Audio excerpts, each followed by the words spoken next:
Very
good afternoon, students. Can you hear me? Good afternoon, sir. Good afternoon, sir. Yes, yes. Very good afternoon. Very good afternoon. सबको screen दिखाई दे रही है? Yes, Yes, sir. sir. Okay. पता चली गया होगा हम लोग नए चैप्टर के साथ अभी एनरोलमेंट कर रहे हैं, ठीक है? ह्यूमन रिप्रोडक्शन फर्स्ट यूनिट का थर्ड चैप्टर, ठीक है? So welcome to our biology lecture. Myself Somnath Palicha, proceeding ahead with respect to the human reproduction chapter, okay, in collaboration with Vidya Mandir classes, Saraswat International School. बढ़ते हैं आगे।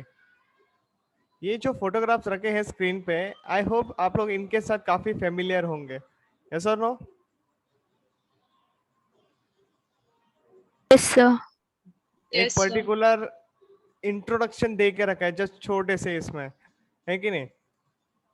यहाँ पे female के अपने gametes, male के अपने gametes, okay, fuse together to form the zygote. Fertilization process होती है, फिर उसी के थ्रू एम्ब्रियो डेवलपमेंट होता है and finally the baby has arise on the screen, ठीक है? हमको थोड़ा सा टाइम लगेगा, ओके, पूरे प्रोसेस को डिटेल में समझने के लिए। यहाँ पे तो ये जस्ट पूरा साइकिल एक छोटा सा इंट्रोडक्शन दे रहा है। Coming to the opposite side diagram, ये तो थोड़ा सा एक ऐसे ही आपके लिए रखा है ये इमेज, क्योंकि काफी सुंदर दिख रहा था। You can see that sperm and the egg का कैसा सिनेरियो दिख रहा है, okay? The one sperm has already, like you can say, started entering into the egg, okay? बाकी सारी भी बातें करेंगे कि बाकी के स्पर्म्स के साथ क्या हो जाता है, वो लोग क्या करते हैं, ओके? एक ही क्यों जाता है, ये सारी बातें करेंगे हम लोग, ओके? वो तो हो गया with respect to the pictures. Coming to the our lecture, तो सबसे पहला जो टॉपिक हम लोग यहाँ पे एंटर कर रहे हैं, इसका नाम है sexual dimorphism in the human beings. हम लोगों के पास फीमेल के पास सेपरेट कैरेक्टरिस्टिक फीचर्स होते हैं, मेल के पास सेक्सुअल कैरेक्टरिस्टिक फीचर्स अलग से होते हैं, okay? So this is only called as a sexual dimorphism. इसमें कोई समझने के लिए कोई प्रॉब्लम है इसमें किसी को? एकदम क्लियर कट है, okay?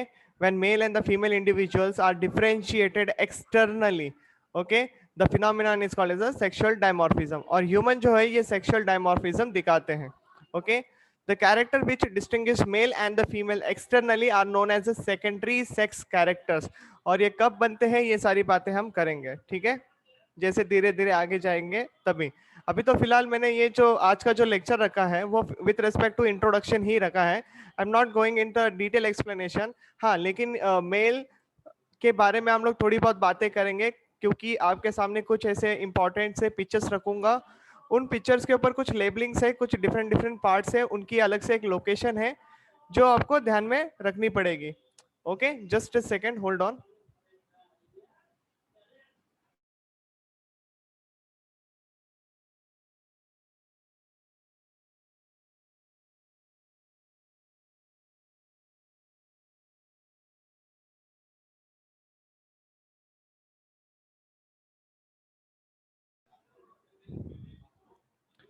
Yeah, so moving ahead,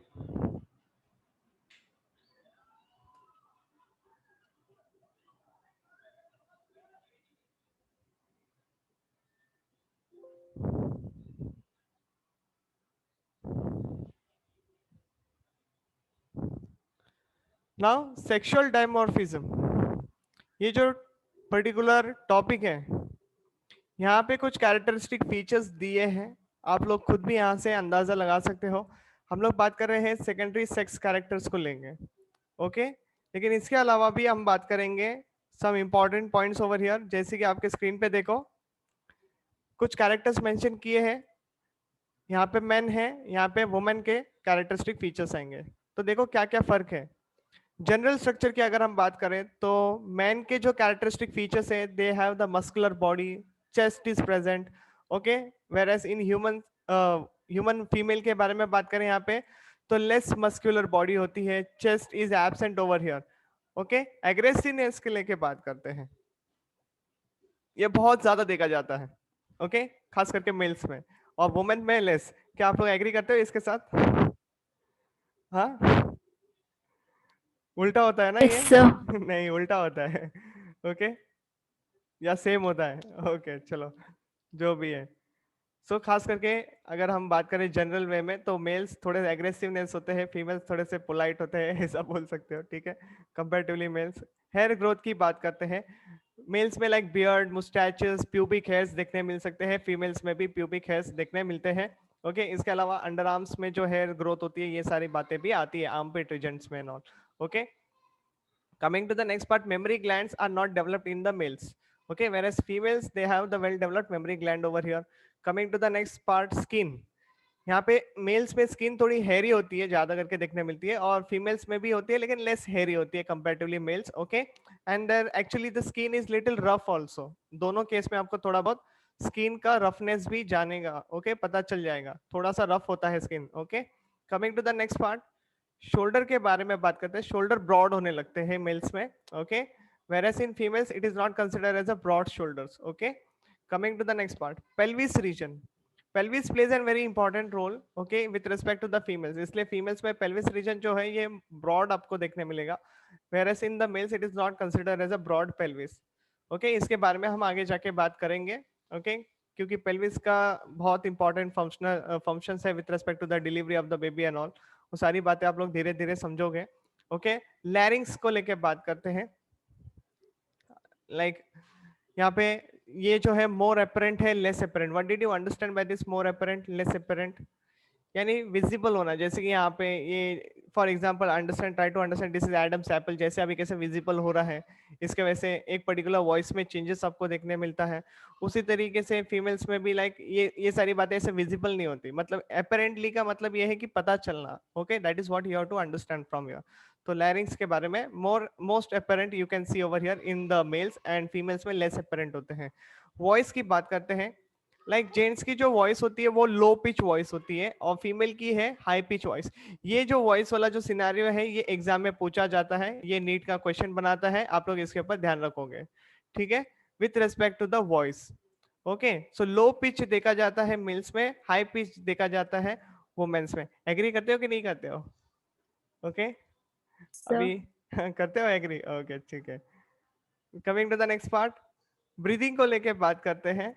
predominantly abdominal, मतलब खास करके लाइक स्टमक के जो मसल्स एंड ऑल है, ये सारे ब्रीदिंग में ज्यादा करके मदद करते हैं। वेरस ओवर हियर जो फीमेल्स होती है उनका खास करके जो थोरैसिक रीजन है वो ब्रीदिंग में ज्यादातर मदद करता है, ओके। बीएमआर के बारे में बात करें, बेसल मेटाबॉलिक रेट, तो ये ज्यादा करके मेल्स में देखने मिलता है, क्योंकि बहुत ज्यादा एक्सरसाइज करते हैं, बहुत ज्यादा वर्कआउट करते हैं, okay. Not only that gymnast and all, उसकी बात नहीं कर रहा हूँ, अदर देन दोस फिजिकल जो वर्क होते हैं उन सब के बारे में बात कर रहा हूँ, मतलब बहुत ज्यादा एनर्जी खर्चा करनी पड़ती है, okay, as compare to the females, यहाँ पे not so high as compare to the males. यहाँ पे बेसल मेटाबॉलिक रेट जो है ना, इसका मतलब क्या होता है कि देखो एक स्पेसिफिक एनर्जी जो पूरे दिन की, एक पूरे दिन की जो स्पेसिफिक एनर्जी होती है जो हमको बाकी की एक्टिविटी करने में मदद करे, जैसे कि ब्रीदिंग एक्सरसाइज वगैरह करना, ओके, ब्रीदिंग करना, लाइक इनहेलेशन एक्सहेलेशन वाली प्रोसीजर करना, और हमारे कुछ डाइजेशन वाली एक्टिविटी को परफॉर्म करना, ये सारी बातें, ओके। लाइक अगर एक दिन की एनर्जी को लेके बात करें तो एक मेल्स की अगर मैं बात करूँ तो लाइक 1600 टू 1800 किलो कैलोरी, इतना एक दिन में वो लोग का होता है, ओके, बीएमआर। और वही अगर मैं फीमेल्स की बात करूँ तो थोड़ा सा कम, ओके, 1650 के आसपास आप लोग पकड़ सकते हो रेशियो, ओके मतलब रेंज इतना पकड़ सकते हो, that is with respect to the female. So ये बेसिक बेसल मेटाबॉलिक रेट के बारे में है, इतना ही समझो कि it is just kind of energy which is normally use by the regular activities, okay during the regular activities like inhalation, exhalation, digestion and all. इन सब कामों के लिए मतलब बेसिक से काम जो हमारी बॉडी परफॉर्म करती है रेगुलर बेसिस पे, उनको परफॉर्म करने वाली जो एनर्जी चाहिए होती है, that is what basal metabolic reaction. Okay ऐसे भी आप लोग याद रख सकते हो। चलो ये तो हो गए जनरल सी बातें। यहाँ पे इंपॉर्टेंट बात था with respect to the voice, voice के ऊपर क्वेश्चंस बनते हैं। पेल्विस के बारे में वैसे भी आप लोग पढ़ोगे तो अंदाजा आ ही जाएगा आप लोगों को। बढ़ता हूँ नेक्स्ट स्लाइड के पास। Development of the period. तो दो जनरल पीरियड्स होते हैं जिनके ऊपर हम फोकस करेंगे खास करके। देखो एक होता है एम्ब्रियोनिक पीरियड। एम्ब्रियोनिक पीरियड क्या है, तो जो सिनारियो लाइक वुम में निकलता है, मदर के वुम में निकलता है एक पर्टिकुलर टाइम, 9 मंथ्स का जेस्टेशन पीरियड हम जिसको कहते हैं। Okay 9 months of gestation period है ना। तो ये इंपॉर्टेंट रहता है। जेस्टेशन मतलब क्या, जो एक जर्नी रहती है ना फीटस की डेवलपमेंट, फीटस डेवलपमेंट जो हो रहा है मदर के वूम में, उसको जेस्टेशन पीरियड कहते हैं। ठीक है वो मदर्स के वूम में देखा जाता है। इन शॉर्ट यूटेरस का दूसरा नाम है वूम करके। ठीक है it includes the events from the formation of an embryo to the time of the birth. Okay मतलब वही हो गया जेस्टेशन पीरियड। ओके क्लियर है यहाँ पे मीनिंग। इसी को कहा जाता है एम्ब्रियोनिक पीरियड या फिर prenatal period. Any doubts over here? No sir. Okay उसी तरीके से आप पोस्ट नेटल पकड़ लीजिए। पोस्ट नेटल में क्या होता है, अब बर्थ हो चुका है, ठीक है मदर के वूम के बाहर हो रही है सारी सिनारियो। ओके सो वो बर्थ से लेके डेथ तक का जो सिनारियो चलेगा अभी, ओके वो पूरा पोस्ट एम्ब्रियोनिक पीरियड कहलाएगा। ओके इसी में बच्चे को बड़ा होना है, मैच्योरिटी गेन करनी है, अंडरस्टैंडिंग करना है, रिस्पॉन्सिबिलिटी आएगी उसके ऊपर, फिर वो अपना रिस्पॉन्सिबिलिटी को पूरा करते करते करते आगे जब बढ़ेगा पूरी जर्नी कवर करेगा like 60 years, 80 years, 100 years. Okay ये सारा जो टाइम पीरियड रहेगा that is what called as a post embryonic time period. Okay इसी में उसको सेटअप वगैरह होना है, पूरा सेटल्ड हो जाना है। सही बात है कि नहीं? It is one of the challenging event of the life you can say. चलो अब इस चैप्टर को डील कैसे करना है इसको समझ लेते हैं फटाफट। ओके तो ये है वो सारे सिनारियोस जो हम लोगों को धीरे धीरे आगे लेके जाएगी चैप्टर में। तो मेजर रिप्रोडक्टिव इवेंट्स के बारे में बात करेंगे। सबसे पहला आएगा गैमेटोजेनेसिस। लेकिन इनिशियली गैमेटोजेनेसिस हमारा टॉपिक नहीं चलेगा। हम देखेंगे ये गैमेट्स बनाने के लिए क्या क्या चीजें मदद करती है। ओके हम पहले उन सारी बातों को समझेंगे। मतलब हम समझेंगे male reproductive system, female reproductive system. फिर मेल रिप्रोडक्टिव सिस्टम में हम लोग बात करेंगे with respect to the hormones, which hormones plays an important role with respect to the males, with respect to the females कौन से हार्मोन अपना role play करते हैं। ठीक है ये दो बातें हो गई यहाँ पे। फिर इतना ही नहीं कि जो गैमेट्स वगैरह बनता है तो वो कैसे प्रोसीजर होती है उसकी बनने की, वो सारी बातें हम लोग यहाँ पे करेंगे। ओके मतलब आपको इसके साथ साथ आप लोगों को एक और टॉपिक डील करना होगा that is hormonal control. Hormonal control का मतलब है जो हार्मोन्स मेल एंड फीमेल में मदद कर रहे हैं। ये तो आपको समझ में आ ही जाएगा कि कैसे गैमेट्स फॉर्म करने हैं, कैसे ये सेकेंडरी कैरेक्टर्स चेंजेस हो रहे हैं, प्यूबर्टी से कैसे हम लोग मैच्योर हो रहे हैं, ये सारी बातों को तो ध्यान में रखना ही है। लेकिन इसके अलावा एक और टॉपिक आता है यहाँ पे जिसको कहते हैं with respect to the disorders. Okay तो male related disorders, female related disorders, ये सारे पार्ट्स हम लोगों को डील करना है और ऐसे करके हम आगे बढ़ेंगे। ओके तो अब मान लो कि हम लोगों ने ह्यूमन रिप्रोडक्शन सिस्टम पढ़ना चालू किया, मेल रिप्रोडक्टिव सिस्टम डिस्कस कर लिया, फीमेल रिप्रोडक्टिव सिस्टम डिस्कस कर लिया, सिस्टम को डिस्कस कर लिया। तो अब यहाँ पे आ जाता है फिर गैमेटोजेनेसिस प्रोसेस। उसके बाद चालू हो जाता है एक्चुअली गैमेटोजेनेसिस। मतलब क्या, अगर मैं मेल्स की बात करूँ तो स्पर्मेटोजेनेसिस यानी production of the sperm will be taking place over here. Okay that is nothing but the formation of the sperms. And oogenesis का मतलब होता है एग या फिर ओवा फॉर्म कर लेना। ठीक है इंसेमिनेशन, इंसेमिनेशन वर्ड खास करके हम लोग मेल्स के लिए ही यूज करते हैं क्योंकि male is the responsible person over here. They ejaculate the sperms in the female reproductive tract. Okay उसी को कहते हैं इंसेमिनेशन। एक आप लोगों को आगे जाके इसी के रेस्पेक्ट में लाइक हम लोग जब सेकंड चैप्टर डील करेंगे तभी उस चैप्टर में आप लोगों को ये इंसेमिनेशन वाला मान लो एक ऐसा डिफॉल्ट है, मतलब एक तरीके का डिसऑर्डर, मतलब male is not able to produce the sperms. और एक ऐसी कपल है जहाँ पे मेल में ये प्रॉब्लम देखी जा रही है कि वो स्पर्म नहीं बना पा रहा है, तो उसको मतलब means that family requires a baby, उनको बेबी चाहिए करके उनका डिमांड है कि हमको अभी एक फैमिली करनी है, एक बेबी चाहिए, but male is not producing the male sperms over here. तो अभी करना क्या है, आर्टिफिशियल इंसेमिनेशन, ओके। तब हम लोग लाइक डोनर से स्पर्म लेके फिर फीमेल रिप्रोडक्टिव ट्रैक्ट में उसको इंजेक्ट करते हैं, that is what called as artificial insemination, ठीक है। वो सारी बातें हम करेंगे with respect to the next chapter, okay. Reproductive health को लेके बात करेंगे। दूसरी बात है fertilization, very very important topic, fertilization, दोनों गैमेट्स का फ्यूज होना और जाइगोट बनाना। Zygote is a diploid in nature, अभी प्लांट्स का हम लोगों ने ऑलरेडी डिस्कस कर लिया है। नेक्स्ट है क्लीवेज, ओके। क्लीवेज का मतलब यहाँ पे होता है जो जाइगोट फॉर्म्ड हुआ है, अब ये ऐसा नहीं है कि चलो एक दिन का आराम कर लेंगे अगले दिन से काम चालू करते हैं, आज ही तो जाइगोट बना लिया है, ऐसा नहीं है। जाइगोट फॉर्मेशन चालू हुआ, उसके अंदर माइटोसिस रिएक्शन चालू हो जाएगा, ओके। माइटोटिक कंटिन्यूअसली डिवीजन चलेगा, माइटोटिक का रैपिड डिवीजन चलेगा। तो वो उसके अंदर बहुत सारे स्टेजेस आएंगे, लाइक जैसे कि क्लीवेज का जो प्रोडक्ट रहेगा, आप बोल सकते हैं मोरुला स्टेज आएगी, मोरुला के बाद ब्लास्टुला स्टेज आएगी, यहाँ पे डायरेक्टली लिखा है, ओके, ब्लास्टुला करके। लेकिन जो सिंगल सेल जाइगोट है वो स्प्लिट होने लगता है, वो मोरुला बनाता है, मोरुला आगे जाके चेंज होता है ब्लास्टुला में। इसी प्रोसेस को हम लोग एक और टर्म्स के नाम से भी पहचानते हैं, ब्लास्ट्यूलेशन। क्या कहोगे? Blastulation, okay. ये सारी बात हम करेंगे, ओके। या coming to the next part over here, blastulation के बाद इस ब्लास्टुलेशन को यानी ब्लास्टोसिस्ट को एक्चुअली इम्प्लांट होना रहता है मदर के यूटेरस के साथ, ओके। मतलब दैट फीमेल यूटेरस के साथ इम्प्लांट होना रहता है। इम्प्लांट होना मतलब क्या? अब कनेक्शन बनेगा, आर यू अंडरस्टैंडिंग? फीटस में और मदर में एक कनेक्शन बनेगा, that is what called as implantation over here, okay. और ये कहाँ पे होगा? यूटेराइन के वॉल पे होगा। यूटेराइन की 3 वॉल होती है, वो बात करेंगे हम लोग, ओके, कि कैसे 3 वॉल होगी, कौन सी लेयर पे इम्प्लांटेशन होगा, ये सारी बातें हम पढ़ेंगे, ओके। इसके साथ साथ प्लेसेंटेशन, अब इम्प्लांटेशन हुआ तो धीरे धीरे कनेक्शन बनना चालू हो गया, प्लेसेंटेशन फॉर्मेशन चालू हो जाएगा, ठीक है। और प्लेसेंटा का तो काम ही है exchange of material will be taking place, है ना, उसी के थ्रू होगा सारी बातें। और ग्रेस्टुलेशन, अब इम्प्लांटेशन हो गया, प्लेसेंटा फॉर्मेशन हो गया, अब क्या है? ग्रेस्टुलेशन। ग्रेस्टुलेशन एक ऐसा पीरियड है, एक ऐसा प्रोसेस है बोल सकते हो, कि जहां पे 3 जर्म लेयर्स बनेगी, 3 germs layer, ectoderm, mesoderm, endoderm, okay. इनके ऊपर बहुत सारे क्वेश्चंस बनते हैं, ओके। पोस्ट फर्टिलाइजेशन इवेंट्स के ऊपर काफी ज्यादा क्वेश्चंस बनते हैं, चैलेंजिंग क्वेश्चंस बनते हैं, ओके। ऐसा नहीं है कि ऊपर वाले सिनेरियो में नहीं बनते, बनते हैं। ये one of the easiest topic है, अगर आप लोगों ने थरोली इसको अंडरस्टैंड कर लिया, सारे टर्मिनोलॉजी के साथ आप लोगों ने इसको पढ़ लिया, ओके। जितने भी डायग्राम से अगर आप लोगों ने वो प्रैक्टिस किए, खास करके स्पर्मेटोजेनेसिस, oogenesis, मेंस्ट्रुअल साइकिल, ये ऐसे टॉपिक्स हैं जहां से पक्का क्वेश्चन बनने के चांसेस रहते हैं, 100% क्वेश्चन बनने के चांसेस रहते हैं। लास्ट ईयर का क्वेश्चन पेपर उठा के देख लीजिए, मेंस्ट्रुअल साइकिल के ऊपर क्वेश्चन पूछा गया है, ओके। तो ट्रिक्स भी दूंगा आप लोगों को काफी सारे यहाँ पे, जो कि आप आराम से क्वेश्चन डील कर लोगे। Coming to the next part, अब ये जो 3 जर्म लेयर्स बनती है, एक्टोडर्म, मेसोडर्म, एंडोडर्म, यहाँ पे ये लिखा नहीं है, हम आगे जाके पढ़ेंगे वैसे भी।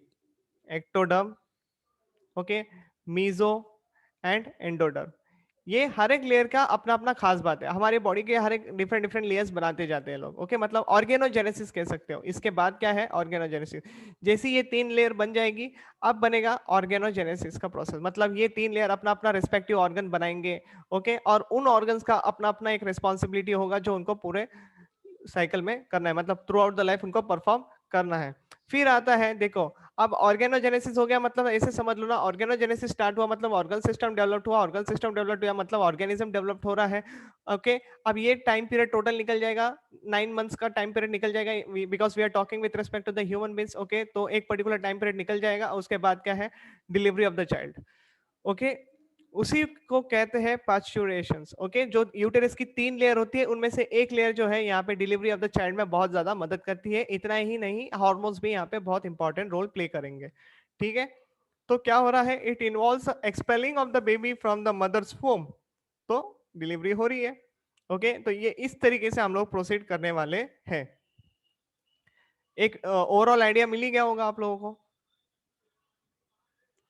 समझ में आ रहा Yes, है? sir. हाँ, Yes. Very good.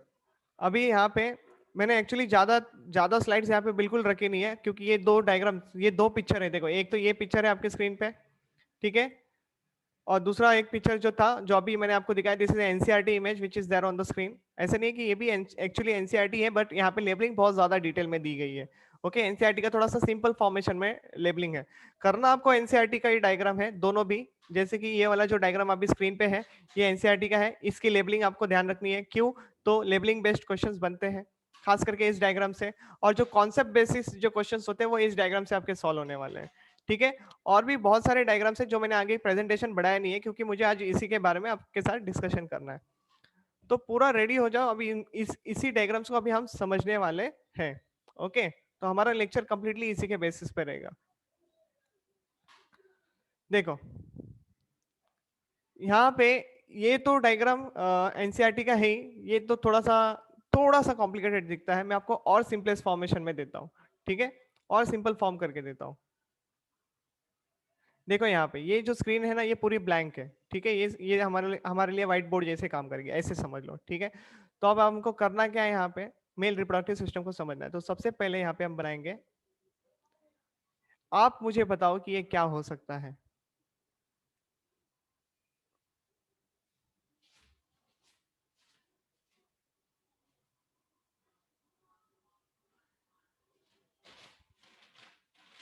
चलो, कोई बता सकता है ये सब क्या है? Urinary blood. वेरी गुड, आप लोगों ने किया है क्लास 11 पे। तो ये जो लेबलिंग मैं यहाँ पे लेके जा रहा हूँ इसको यूरिनरी ब्लैडर कहते हैं। Okay, urinary bladder.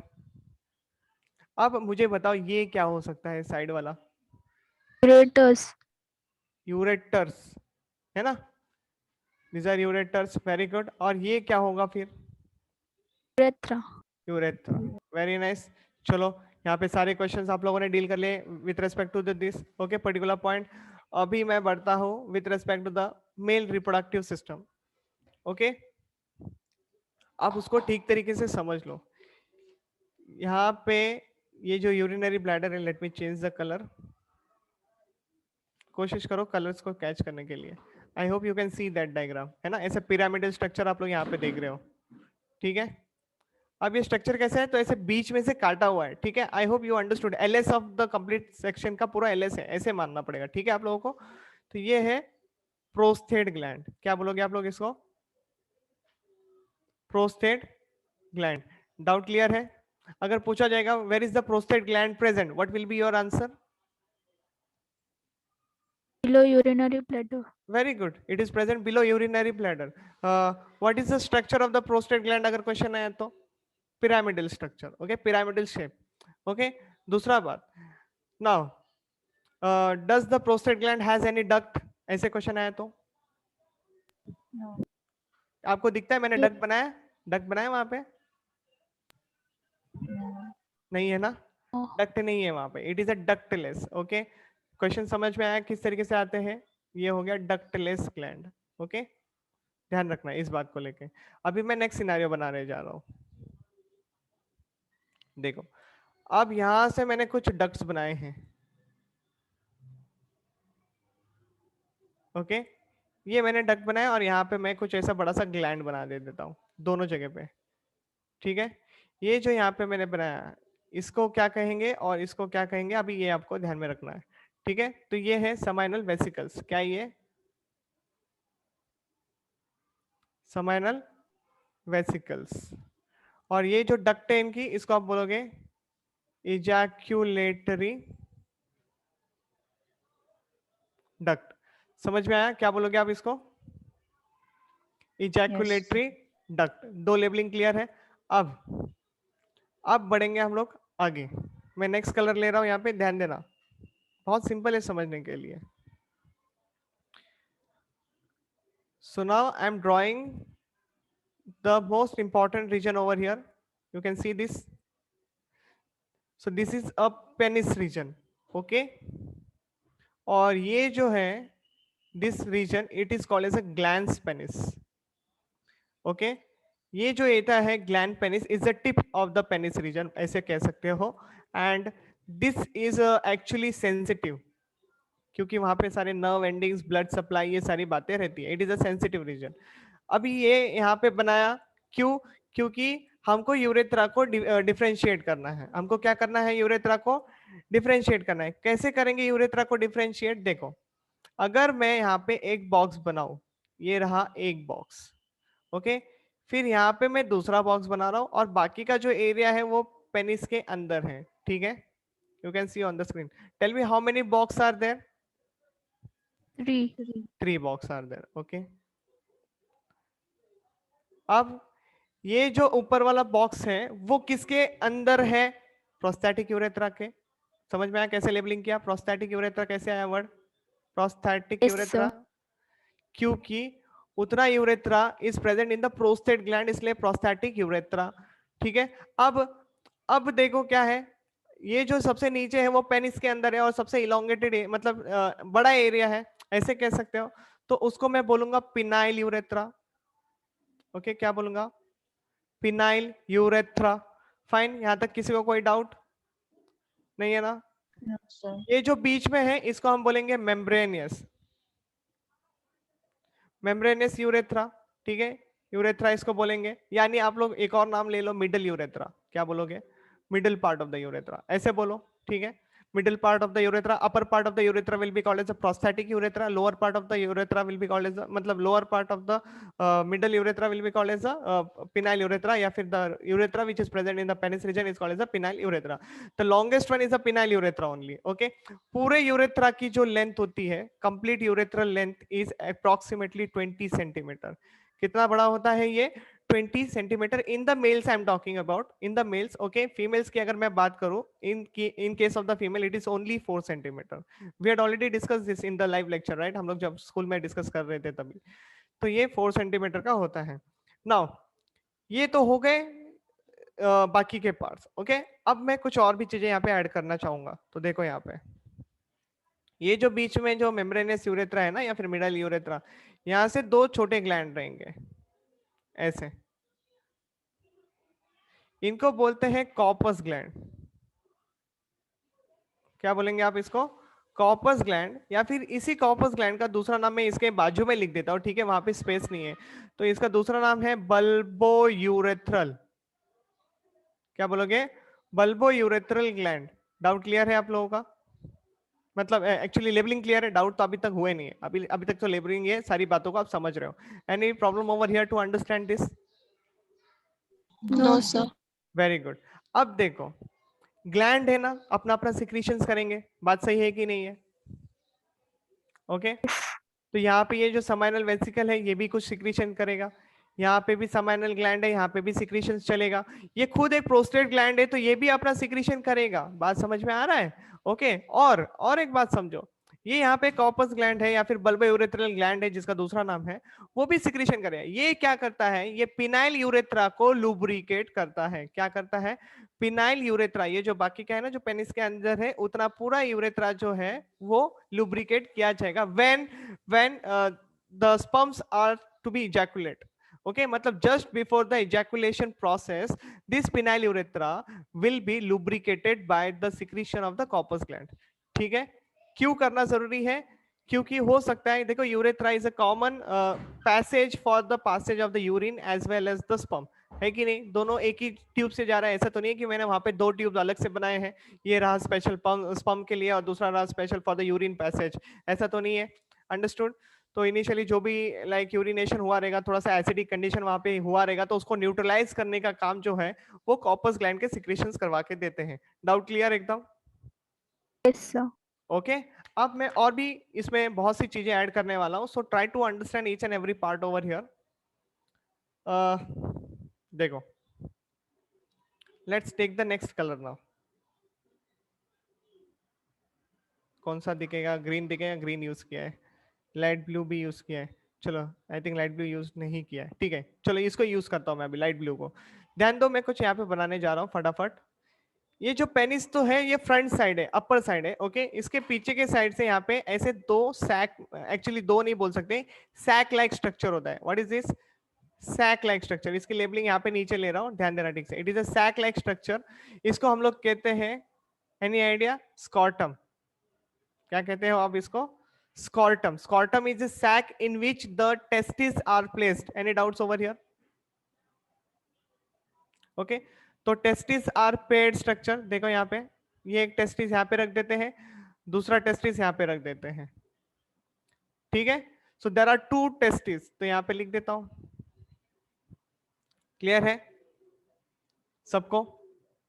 अब So, अब ये जो स्कॉटल सैक है इसके अंदर 2 टेस्टिस है और ऐसे ही नहीं है कि बीच में सेप्टा नहीं है, बीच में सेप्टा है। ओके, स्कॉटल सैक के बीच में सेप्टा है। कैसे दिखेगा वो अभी हम बनाएंगे। देखो फॉर एग्जांपल ऊपर वाले डायग्राम में देखो, ऊपर वाले ड्राइंग में देखो, ये ऐसा यहाँ पे आप स्कॉटल सैक बना रहा हूँ यहाँ पे, मतलब ये क्या हो गया, चेंज हो गया स्लाइड। ओके, या स्कॉटम बनाया है और स्कॉटम के बीच में मैंने सेप्टा बनाया है। सो दिस इज अ सेप्टम।